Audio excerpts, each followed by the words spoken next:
Welcome back to Big Boss Mare with Brandy Von Holten. Today, I am interviewing Maria Juarez Byrd. Okay, so I knew Maria a long time ago when she was in high school. She is 26 now, okay, but whenever I knew her, she and I were actually on a competitive martial arts team and traveled all over with her brother was also on the fight team. And we both trained with a lady named Terry Gautreaux out of Blue Springs. And Terry won a bronze medal in the 1992 Olympics. And then her husband, Orrin, he whenever he was competing, they didn't have the Olympics in that sport yet. And he actually went to a world championship. And several years in a row, he won first place or gold in several different weight divisions. So whenever I met Maria was after I had moved to the great state of Missouri from Arkansas. Okay, so Maria, what are a few things that you remember about being on that fight team the most? I love the leadership on the team. I think that it was just a positive atmosphere. It didn't bother me to work hard. I always looked forward, and I felt more like emotionally energized after practice than I did. I also did competitive swimming. So I just felt good about myself and the work that I was doing in Taekwondo. I loved it, and I love the team. Everyone had, even though it was an individual sport, you knew that you had support, you know? Yep. Maria has seen me fight before. There's not... So we laugh now, but I think her father was actually recording one time in Kansas. I think it was a Emporia or Eudora. I already know what fight you're talking about. Oh, yeah. I knocked this lady's front two teeth out, and then her father in the stands is yelling, "I got it on video." and then on the video, this lady that I knocked her front two teeth out, I didn't hit her in the nose. She just had a crooked nose. Well, your father says, "I think she broke her nose. It's crooked." And I'm like, "Oh my gosh, oh my gosh." No, not the nose. It was just the teeth. It was just. It was a nice kick, though. So, anyways, and then. Man, Maria, what weight division? I think you were on the youth division. You were on the youth team when I was on the adult team. What do you remember? What age or what weight bracket you fought in? So I know I started off when I was 14 at 125, but I was usually middle, sometimes heavy, depending on how big the tournament was. Okay. And if anybody was ever wondering, I was always in heavyweight. I matured to heavy. Oh, okay. You matured to heavy. Yeah. Okay, yeah. Okay, so Maria, she is no longer in high school. I mean, she's 26 now, and now she is actually in what program are you in right now? I am at Cornell University's College of Veterinary Medicine, so I'm studying to be a veterinarian. Okay, and you have, one more year? Couple more months. I should graduate in May. Okay. Should graduate. Okay, yeah, May of 2021. Correct. I was thinking, next May, but hope not. Yeah, that would be. I forget that the year turns in January. I'm, I don't know when you're listening to this. I don't know what year it's in, but whenever you finally get to find Big Boss Mare with Brandy Von Holten, but right now we're recording, and it is the dreaded 2020. The year that will not end, it seems like. Okay. Makes no sense. No, it's awful. Okay, so the reason that I chose Maria is because Maria has always been someone that, she has always had great grades, but it wasn't because school came easy to her. Okay, she is a workhorse. She's just like myself. Everybody thinks, "Oh, Brandy's so smart," and I'm like, it took me 5.5 years to get that first 4-year degree. Okay, it's supposed to be called a 4-year degree, and I'm like, it's called a 5.5-year degree. Okay, so Maria, whenever you graduated high school in 2013, and you graduated with above a 4.0, and then it took you 3 years to get a bachelor's in animal science. Mm-hmm. Okay, so tell us what was your experience at MU for that? Took you 3 years to get a 4-year degree. You made it go faster and I took a lot longer. So we equal out. Well, and I mean, you'll find out I added the year later, but no, I was really fortunate to go to a high school that offered AP classes, and fortunate to be naive enough to not understand what those meant. So I took all of the AP classes because I thought that's what I was supposed to do. And I ended up getting like 46 credit hours worth of college credit, which meant nothing to me at the time. I didn't understand how credit hours worked. And then I got to college and they told me that I could graduate in 2 years if I wanted to. And at first I thought that was what I was going to do because I didn't really like high school. But then I loved my undergraduate program. I loved the professors at the University of Missouri. The animal science program was so much fun. I think our first day we were out like vaccinating chickens. It was awesome. I mean, it was hands-on. It was great. There's a lot of kids that come from farming communities and they just got great personalities. So it was a ton of fun and I decided to stay a little bit longer. Okay. All right. So everything's looking good. And then you end up getting into the MU pre-vet program. No, you end up getting into their veterinarian program. Yeah. So the MU pre-vet scholars program was something that I had heard about in high school. I always knew that I wanted to go to vet school since I was like 5 years old. And Mizzou has this like pre-acceptance program for students who do well in high school and get a nice ACT score. So I was sitting in a position coming out of high school to have a seat in Mizzou's veterinary class. And I jumped through the hoops throughout my undergraduate career to have a seat once it finally came time to apply. So I knew when I was sending in my veterinary school application that I had a spot at Mizzou, and I decided, because I had heard about Cornell and I liked one of the students who had gone there and she seemed to have a good experience, I thought it was worth a shot because I felt safe at Mizzou. And okay, so let's pause for a second. So you were pretty much guaranteed a spot in the veterinarian program at MU. Mm-hmm. So then this kind of freed you up to be like, hey, I'm going to apply for this other college. Now then, for y'all that don't know, including myself, because I had to ask a while ago, okay? But Cornell is in New York. Mm-hmm. Okay, so hear the name. What is the name of that town? Ithaca. Ithaca. Okay. I want to name an animal Ithaca. I mean, like, so I when she said it at first, I was like, I've heard that before, and I think I've heard it in like a literacy class or something, like some kind of, maybe with the Odyssey or something? Yeah, I think it was where, and I don't actually know this that well, but I think it's, what was it? Odysseus, like his homeland or something that he was trying to travel back to. So it was supposed to be inspirational.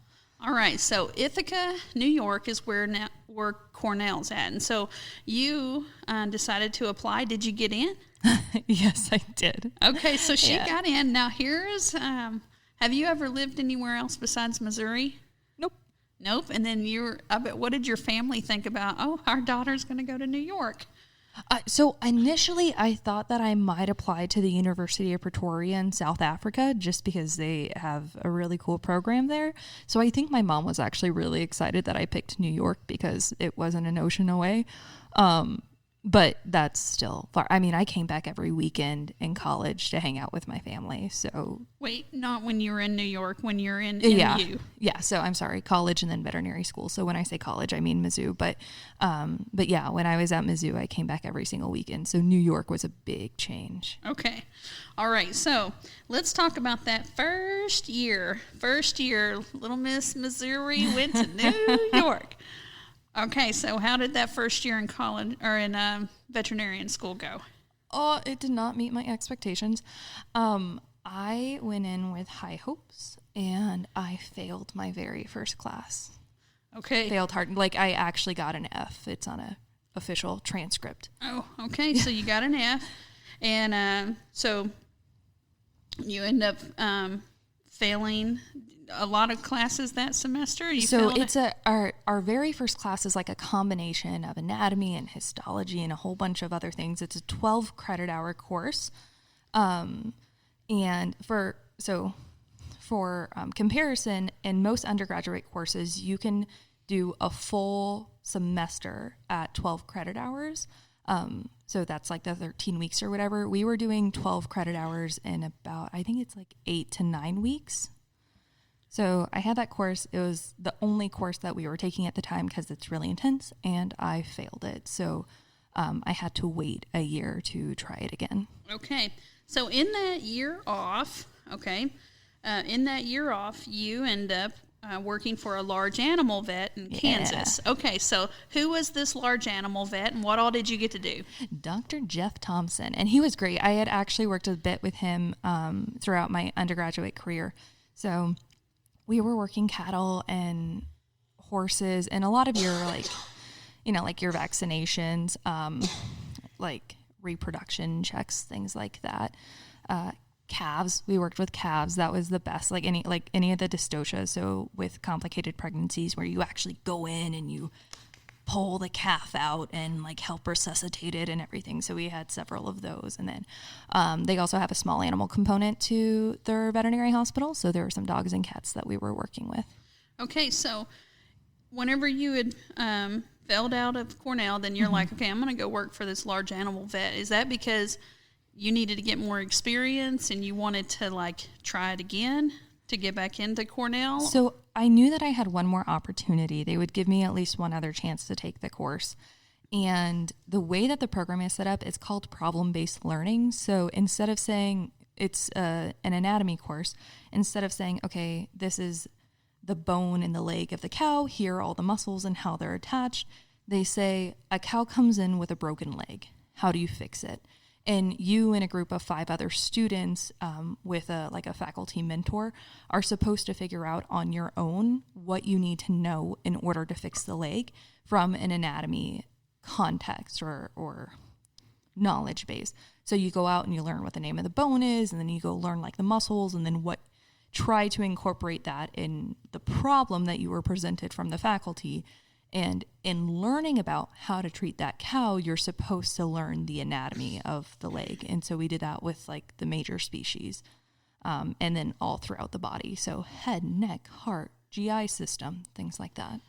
Okay, so that seems like that is really put into you being the driver of that. I could, a lot of people are not set up for that, especially people that are new going into college or new going into a program. They don't know how deep they really need to learn what they're doing.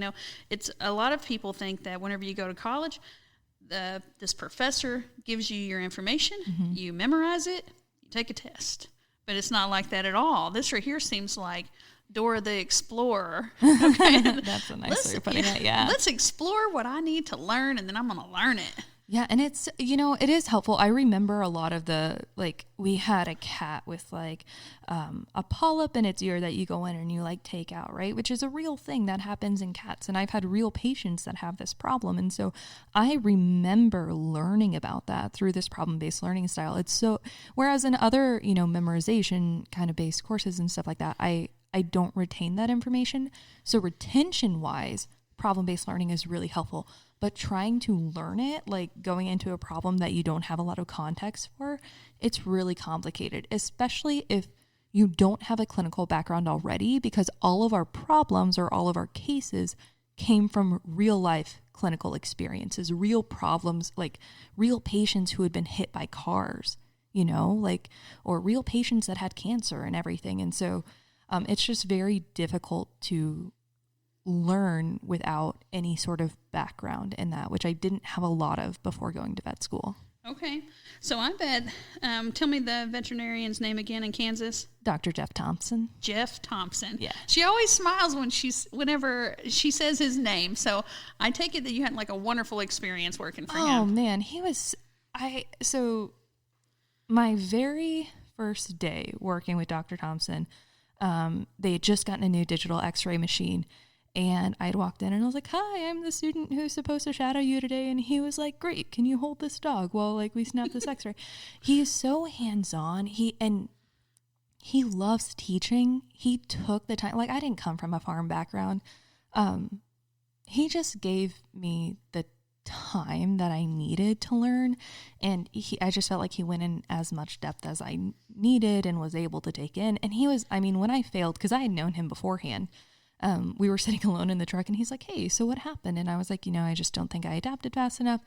And he was like, you know what? Don't worry about it. Like, every veterinarian has struggled in one course or another. And he was the first person who made me feel like I could still be a veterinarian after failing, because I didn't know anybody else who had gotten to that level and failed. I honestly wondered whether or not my career was over at that point and whether or not I should continue. And he really gave me a love for the medicine that I had lost in my first semester at school. Okay, so let's talk about the elephant in the room. Yeah. Okay, so Maria's mother is, I don't know how other than white. I don't know. She won't be insulted by you calling her white. Yeah, she's white. Blonde hair, blue eyes. Oh, yeah. White. And then her father, Mr. John Juarez, he is Mexican, right? He's from Mexico. Yeah, his family is from Mexico. So both of my grandparents were born in Mexico, and my dad was born in the United States. Okay, so you have had, I know in the veterinarian program, you had statements said to you, or maybe not just in a veterinarian program, probably not just there, probably throughout some college stuff that says, lucky for you, you're Mexican, right? So that like you got into a spot. Yeah, so there's this idea in college and applying to graduate school programs that minority students have spots saved for them. And so I busted my butt to be competitive in college. I knew that it would be hard to get in. And when it came time to apply, there were, I think, 5 or 6 people at my undergraduate institution. We had gone through like the same couple years of undergrad beforehand. We were on all the same classes, and they said, wow, it must feel so nice to be, Mexican, because that that's going to help you getting in. And I was like, what? Like, I work so, it's just so dismissive, and it sucked. Oh, yeah. So I know that makes you feel like maybe you didn't earn your spot whenever you earned your spot, but then you had like this self-doubt that there's something like somebody's going around being like, oh, is she Mexican? Let's give her that spot into the school. It felt like someone cheated for me, like you run this marathon and then people are like, oh, maybe she can't make it. We'll just push her over the finish line. It's like, dude, I ran the previous 25 miles. Like right. I can't put a word on that, because I wanted to be a vet since I was 5 years old. It is the only goal that I have been working towards, and I was so excited, and I knew that it would be competitive. I knew that it would be hard. And to get to what felt like the finish line and have people say, oh, like, thank God people are helping you along, was kind of like, what the heck, man? Like nobody helped you along. Like, and where they probably got that from was it was probably just said to them like, oh, they need so many minorities and they need so many females and they need so many, whatever there is. And it took me a long time to come to terms with that, but people who say that just don't understand how admissions work. Yeah. So, because your daddy's parents being from Mexico had nothing to do with your GPA and with your drive to get into school, and for somebody to take away that hard work and put it towards your heritage, it just seems like a cop-out on their part for covering up their shortcomings just in case they don't get into it. It feels like, well, they couldn't let me in there because I'm white. They had to save my spot for the Mexican girl that can kick your butt, by the way. Yeah, they clearly didn't know I was a black belt when they said that. And they didn't even mean anything by it. I'm sure they didn't. I don't know. You know what? Everyone who said that was actually a good friend. I have a lot of respect for them. Many of them got into that school. Like, they're going to go on and do great things. They are good people, and they did not mean it in a mean way. Well, and I just kind of feel like they think that you're not as smart as them because maybe you got accepted because of your heritage. You know what I'm saying? Like, oh, they needed to, it really helped you out being Mexican to be able to get into that program. So I don't know, maybe they don't know, it might be like subconscious, or maybe not, who knows, I don't know. It just seems like an odd statement. But then if somebody told me like, oh, Brandy, the only reason you got in was because of I don't even know what my background is. Your blonde hair. German Scottish background. Okay, I get. Well, Von Holten. Everybody thinks that I'm German. Yeah. My husband is actually 100% German. Oh. I know he is 100. Well, yeah, but you would not know by that R that he puts in Wurst. Okay, you would not. And he's like the worst German ever. He doesn't like dark beer and he doesn't like sauerkraut. He's like. We won't hold it against him. Oh him. yeah, I know. But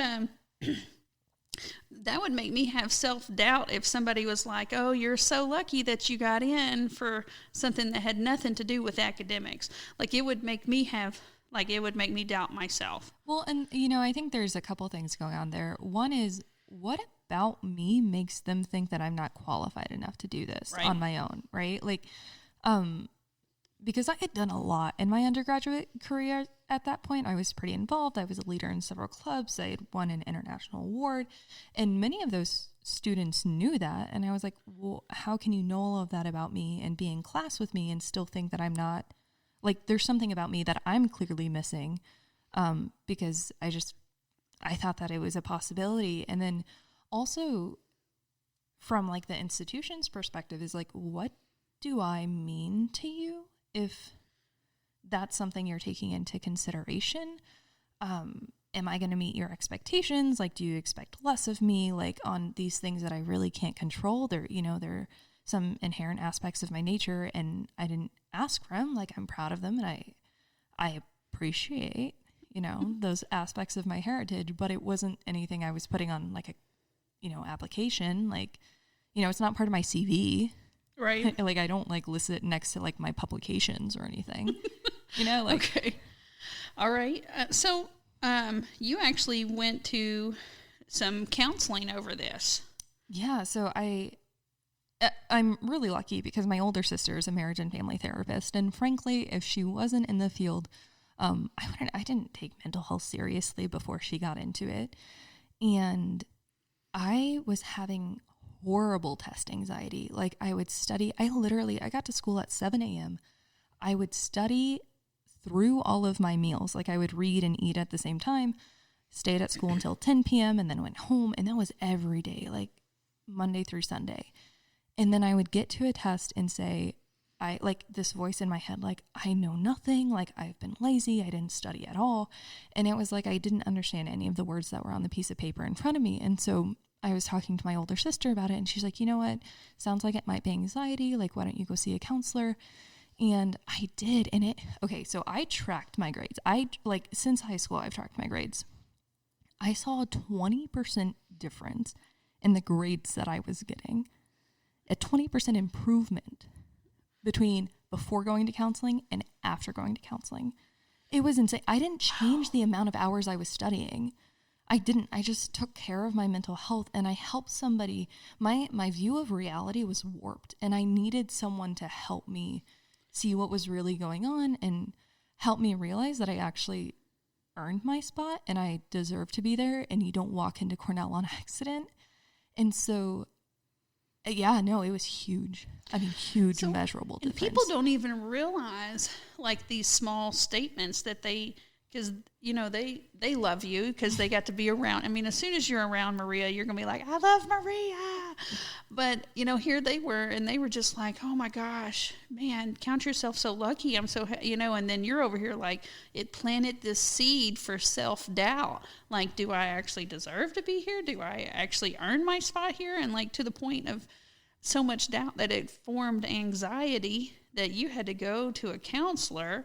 And then after you had help with that anxiety, you were able to see this huge increase in your grades. Oh, yeah. Which, man, 20% is huge. I mean, like, I want to make 20% more money. I want to lose 20% of my weight. It was the difference between failing and actually sitting at a very nice competitive spot GPA-wise at the school that I was going to.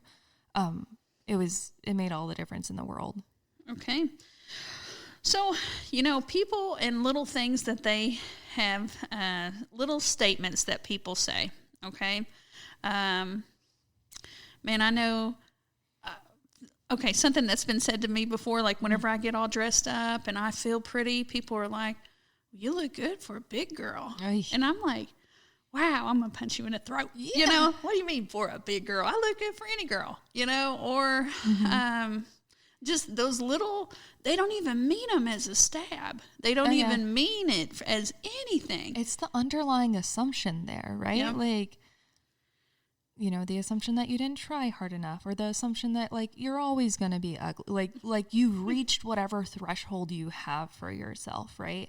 Or, the assumption that someone's always going to give you a hand up, right? It's not, your hard work only gets you so far, and you rely on other people to push you, the next step. And so, it sucks. People's assumptions. Okay, so Von Holton Ranch. Okay, so it always cracks me up. I'm over here laughing, and I'm like, come on, Brandy, get back up here.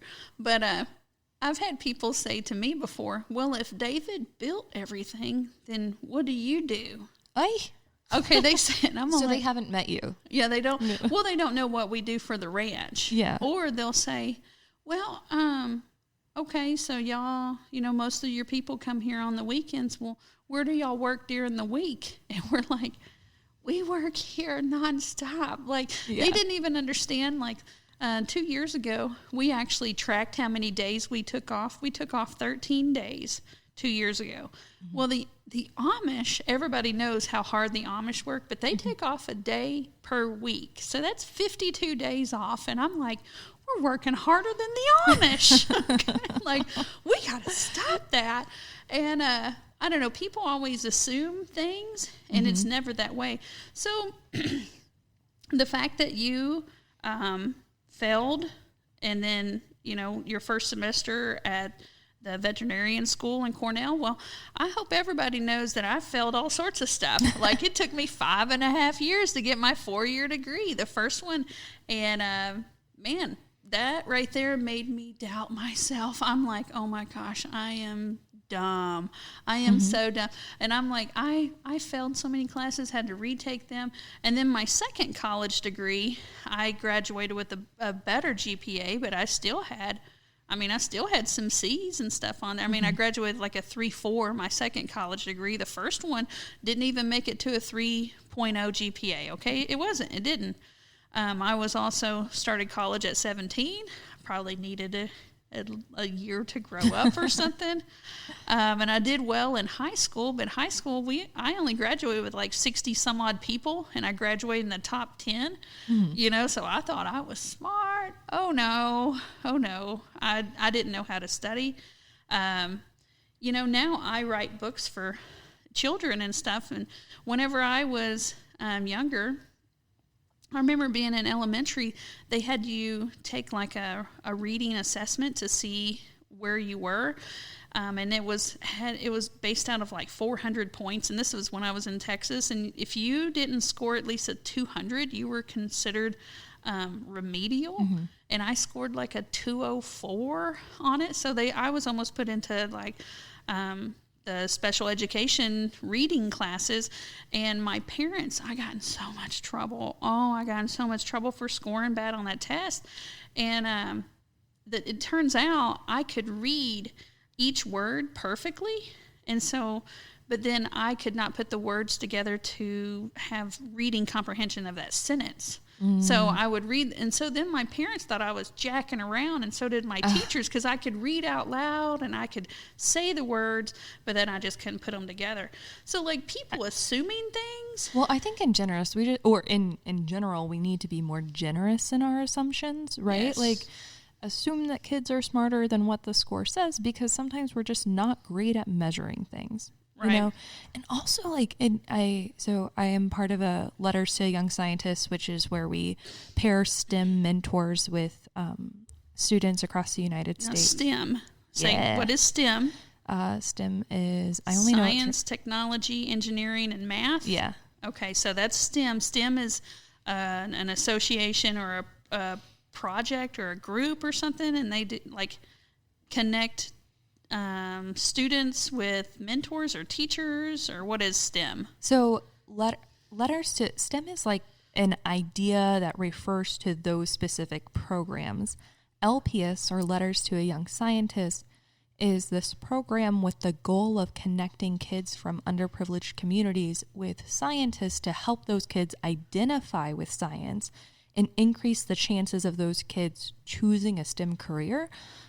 Because STEM careers can be life-changing, Right. like economically, like the idea that you can go out in the world and study whatever you want, whether it's a dust particle in physics or whales or dogs, like that exists and a lot of people don't know it. And so STEM is just really exciting and it offers a lot of opportunity for people. So in this program, I'm matched with, I think she's in 7th grade. I'm matched with a student in South Carolina. And so we're pen pals and we'll be writing to each other throughout the year about STEM. So that's great. That's okay. So I have these kids camps at the ranch, and we have a creek called Lake Creek. It's like it's the most basic name ever. Okay, I guess, but we had people, scientists from the college, that they were going through and surveying what animals that they seen there and what, plant and everything that they could find there. Well, these people did not look like, if somebody was like, let me draw what a scientist looked like. Oh, it did not, nobody fit into like, everybody's going to draw Albert Einstein. Yeah. Okay, that's with a white jacket in a lab. But it's not like that at all. Well, and the thing is, kids will start self-selecting out of science because they can't identify with Albert Einstein, right? They're like, well, I'm not like, I don't look like that. I can't imagine that I would be comfortable standing in a lab all day. And there's this whole world of scientists, people who like, swim to the bottom of the oceans and like dress in boots and like climb mountains and like they look crazy. One of my favorites, she was wearing like, like bright purple glasses and a leopard mask and this like long leopard dress with lace-up boots. And she's in charge of a research like program at Cornell. Like she's got a very nice job. She's a bigwig scientist and she looks like she walked out of a comic book. I mean, like a cool comic book. Oh man, she's awesome. She's really cool. She's got amazing eyeshadow. Oh. Like, I've seen scientists with like short, purple, spiky hair, and they study stars, and so just trying to give kids this idea that you don't have to be Albert Einstein to be a scientist, right? There are lots of different ways to do science, and some of them are like boring to me, and some of them are super exciting, right? Well, I think this is, like people's assumptions, and that I think this is part of the reason why I've done well in like my equine career now. Yeah. I've had different careers. I've had a banking career, a teaching career. I was really good at sales. I loved banking because you could always make everything match up, and it was kind of like set a goal and try to reach it in sales and stuff. But I did really good in banking. I was a martial arts instructor. I was in education for a while, and now I'm in the equine industry. And I think that's why I've done well in this, is because I don't fit the norm. Mm-hmm. Most of the time, if you're like, hey, I'm going to be a cowgirl or a cowboy, they'd expect me to look like John Wayne. Well, first of all, they'd expect me to be a guy. Yeah. And then they'd expect me to be at least 100 pounds smaller and about 4 to 5 inches taller. And that's just not it, like the fact that I do mounted archery off of a mule, and people are like, what? Like it's mind-blowing to them because I don't look like the norm. Yeah. Well, I mean, you're touching on like diversity, right? It's this idea that somebody with a different background and different experience is bringing something different to the table than the people that are already there. Right. And I mean, I think that sometimes we have this like two-dimensional view of what diversity is supposed to be, but really like having a different experience and like using that to make the world a better place is what makes different industries better. So you being a female, like you being like a different size, you having a banking background, like all of those influence the things that you bring to the equine world, and those make it better. Yeah. Because I am the target market for most things that are being sold. I am a 40-year-old female, okay? Do you know, like we're the ones that spend money. So we're the target. I'm Oh, now lucky you. Oh, I'm not lucky. I'm trying to get people to buy things. I'm trying not to spend it as much. I'm trying to get some stuff paid off. So in this interview, okay, some things why I wanted y'all to hear from Maria, okay, because Maria is going to be Dr. Juarez Byrd. Okay, she's going to be, and here she is. She has failed. And like a 10-point swan dive fail. Like it was a hard fail. It was bad. Like I still cringe when I think about it. Like I think I've gotten better at talking about it, but man, I just like feel my heart rip a little bit when I think about the ways all my hopes and dreams like went downhill so fast. Yeah, no, it Maria, sucked. I will tell you the hardest fail I've ever had in my life in college, okay? Like, well, I mean, but it's just paper fail. It's not like living in a car fail, okay? Like I've done that before too, okay? But one time I got a test score back. It was a 9%. I went to the professor and I'm like, you forgot the other number. Like, and I thought that, and I really studied for that test, but it was like organic chemistry. And it was my first like go at it. And here I am like, I rewrote my notes and I was like, hey, you forgot, did I make a 90 or a 91? And he's like, no, you made a 9%. And I was like, whoa, like I made a single digit, percentage on a test. And that class, I had to retake that. Okay, you ready for this? I had to retake that class twice. I failed organic chemistry not once, but twice, and I still hate it. I have nightmares. If you ever want to, like, scare me, you need to make the word, like, you have to take organic chemistry. No! Oh, man, I still look at that Orgo book and cringe.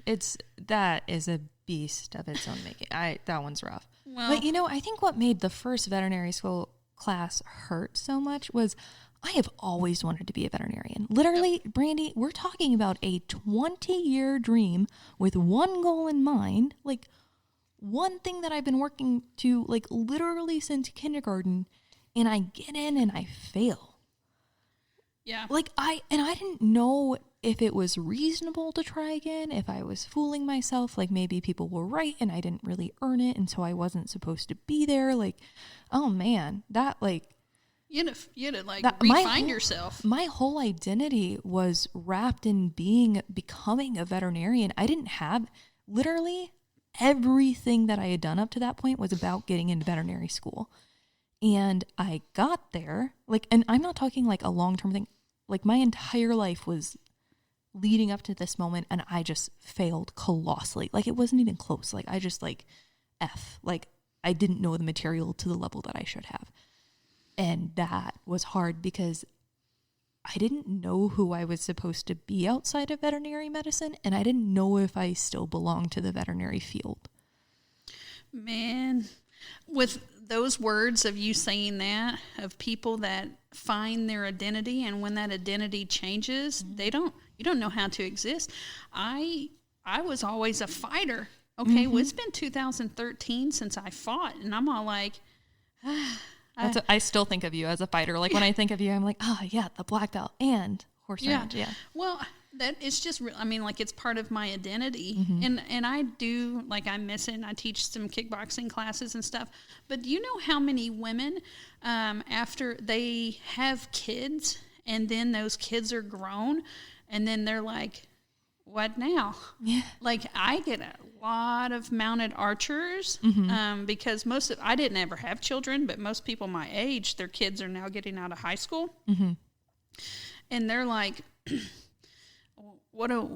they don't even know how to be themselves. They don't even know who they are. I was very fortunate because my husband has his priorities in order. And so when I was stressing out about school, he would always ask me like, were you a good person today? Like it all comes back to like, okay, but we're like on your baseline, like regardless of what your scores were, like, were you a good person?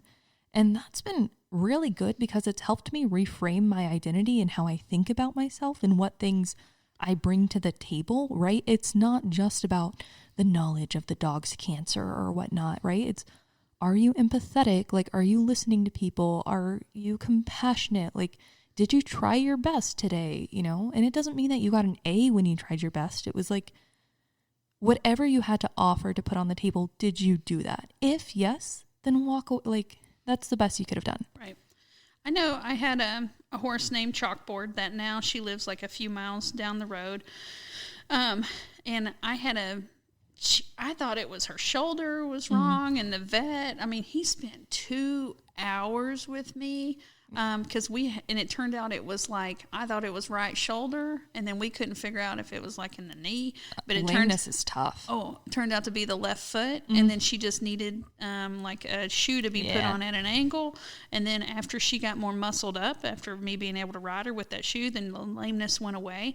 But the fact that man, even though he got it wrong, but he spent 2 hours and was compassionate with me and then helped me figure that out.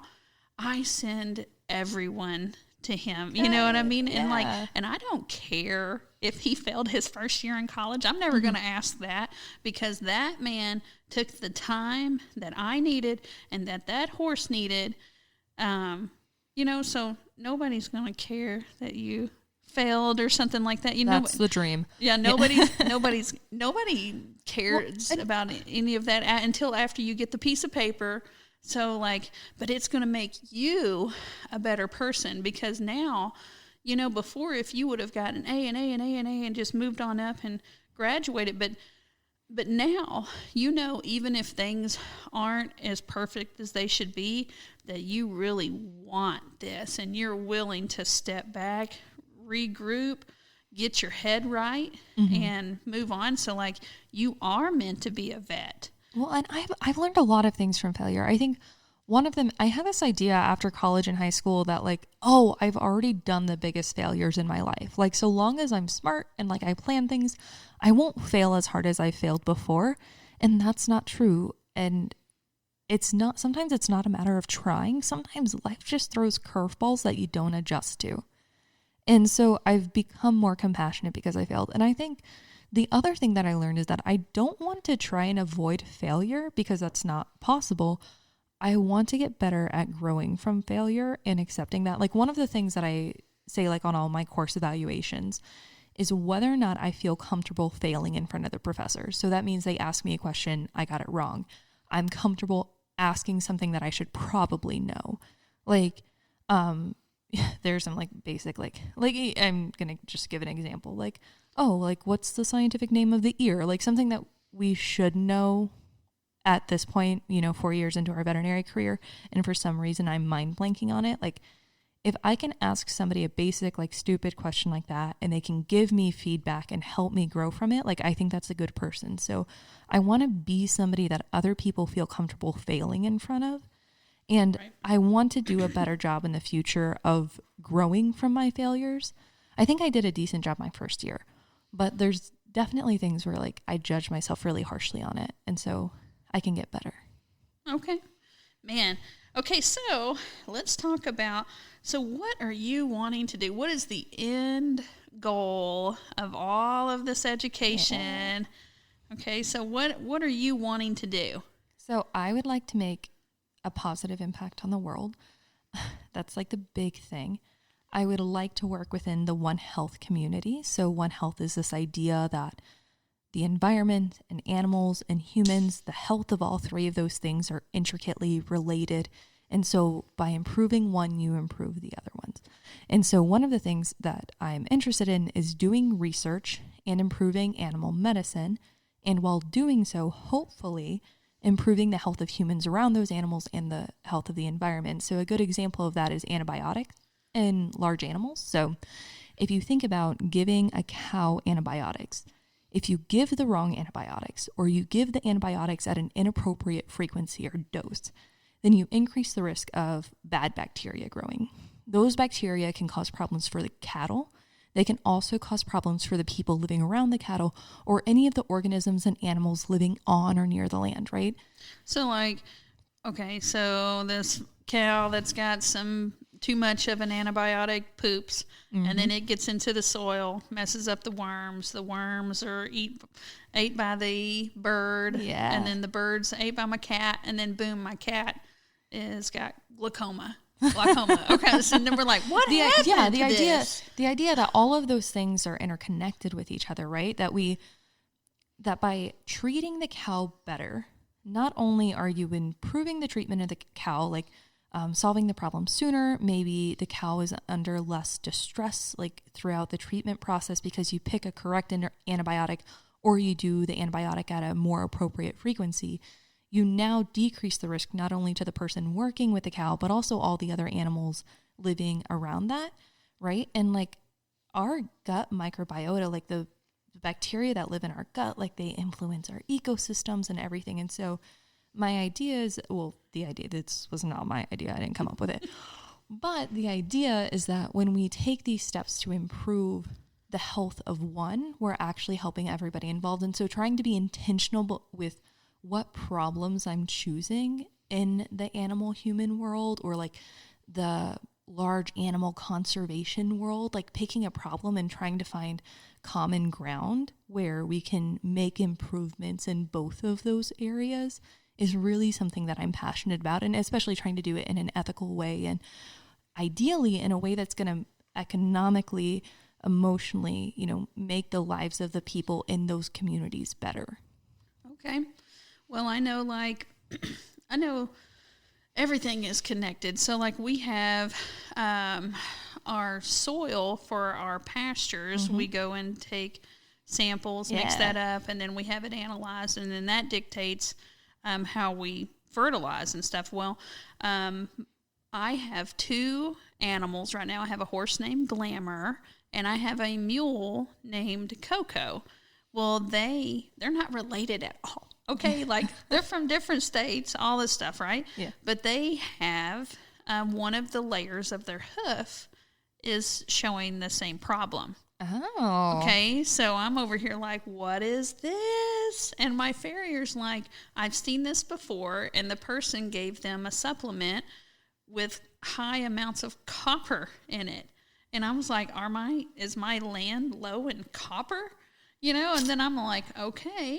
Well, so now they've got a fancy supplement, it's like $75 a month. And I'm like, y'all better eat all the copper out of this. Okay. So, man, but then what is that going to do right there? So now I've got two animals, and then they're going to use the bathroom everywhere. But then, I don't know, like, I could see how things could be connected because, like, the birds are going to eat that. And, like, is there anything else that's low in copper around here? Yeah, or we see that in, like, rodenticides as well, right? People decide to lay a poison out for a mouse, and then the mouse eats it, and the mouse dies, and then a hawk eats the mouse, and then the hawk dies because it ate the rodenticide that was inside the mouse, and then a dog... The rodenticide. And then...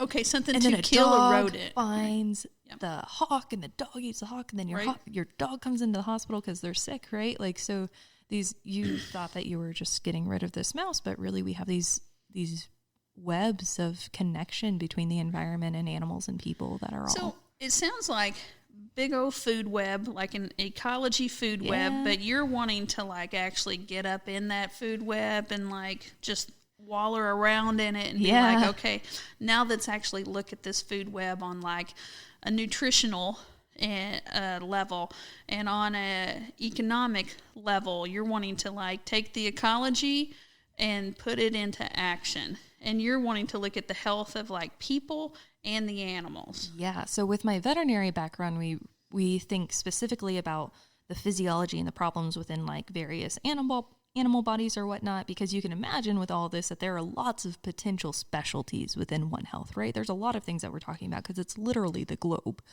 So from veterinary, I'm really interested in taking animal problems and seeing in our approach to solving this animal's problem, for example, like decreasing infertility in cattle or decreasing infertility in horses, can we take that science that we're learning about the cows and the horses and then apply that to fish and apply it to people? And,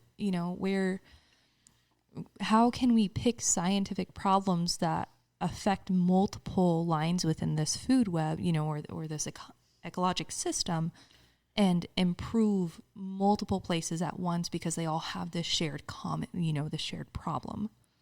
Okay. All right. So I can tell you that after our interview, I think people will think a second time before they say something that with like an assumption to it, You can see how freaking smart she is, and she didn't get into anything because of her grandparents' heritage. And maybe think twice before we say something. Like, we need to think twice before we say things, because sometimes they plant seeds. People are planting seeds everywhere. And then here's this young lady who is rocking and rolling and in life, but then she's had some ups and downs. And before we started, I like to talk to the people that I'm going to interview. And I told her, I was like, I always kind of viewed you as someone that really had to work for their grades, but a lot of people will see Maria and they'll see that she's got great grades, and they're just like, oh, her successes and her awards, they're like, oh, well, that's because she's smart. And I'm all like, I always viewed you as somebody that double-timed it and you were like a workhorse, because I didn't think it came to you easy. You were the first, seriously, you were the first person who's ever said that, and it's so validating, because I can't tell you the number of people who, they hear about, what school I go to or whatnot, and they're like, oh, yeah, you're smart. But they say it almost dismissively, like, oh, of course you would do that because you're smart. And I'm like, dude, I pulled an all-nighter every single Monday my senior year of college to keep up with the work. Yeah. It was, and I would not recommend it. It was a lot. Yeah. So here people, they assume, oh, she must just get it. And you're over here like, I need to go to sleep. Yes. I have given up. Well, that's because things never come to us easy. We've had people that they see Von Holten Ranch and they're just like, oh, it must be nice to get to ride horses every day. And I'm like, right. You're an idiot. I ride my horse so much less now that we own this trail riding facility. Before, whenever I was a school teacher, I had more, I could move I had holidays and weekends off, and I had the summer off if I chose to have it off, so I actually got to ride my horse more. And I don't know, people's assumptions, I don't know.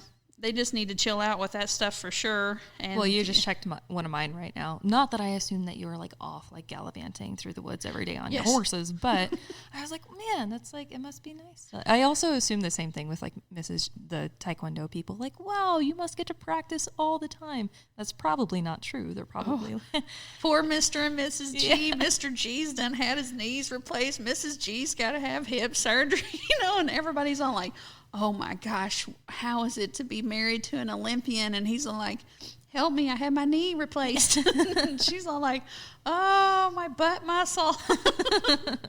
Yeah, everybody just needs to chill out with some assumptions and do not be generous. Just be generous in them.